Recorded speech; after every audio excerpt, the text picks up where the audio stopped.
Комесарот за преговори за проширување на Европската Унија, Јоханес Хан, соопшти дека повторно во Скопје го испраќа пензионираниот експерт за владење на правото на Европската комисија, Рајнхард Прибе, кој заедно со група на експерти на комисијата ќе треба да и помагаат на новата влада на Република Македонија во напорите за реформи. Хан потврди во соопштение до јавноста дека Еврокомисијата ќе работи одблиску со владата на Зоран Заев со цел да и помогне во надминување на забележаните негативности во така наречениот извештај на Прибе од 2015 година, како дел од подготвеноста на Европската Унија да работи со и за поддршка на новата влада во нејзините реформски напори. Јас повторно испраќам група на независни високи експерти за владење на правото, предводени од Рајнхард Прибе, кој е пензиониран директор на комисијата, а со цел да и помогне и да ја советува новата влада за системското владење на правото. Оваа група ги вклучува истите високи експерти што го подготвија извештајот со препораки поврзани со пресретнатите комуникации во 2015 година, се вели во соопштението на Хан до јавноста.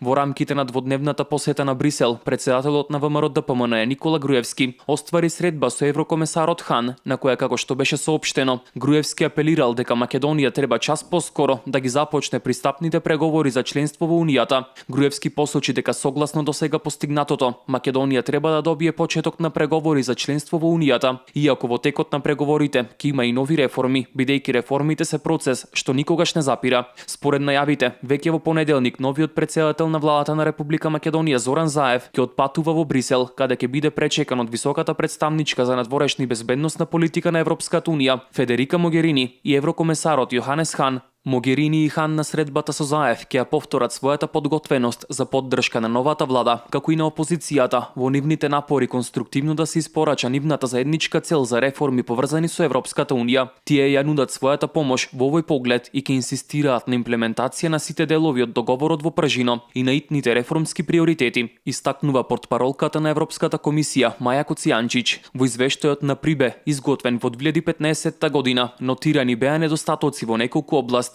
следење на комуникациите, надворешниот надзор од независни тела, правосудство, избори и медиуми, а групата даде препораки со цел надминување на ситуацијата преку преземање на конкретни мерки. Нивната работа придонесе за итните реформски приоритети изготвени од комисијата, кои беа вклучени и во договорот од Пржино.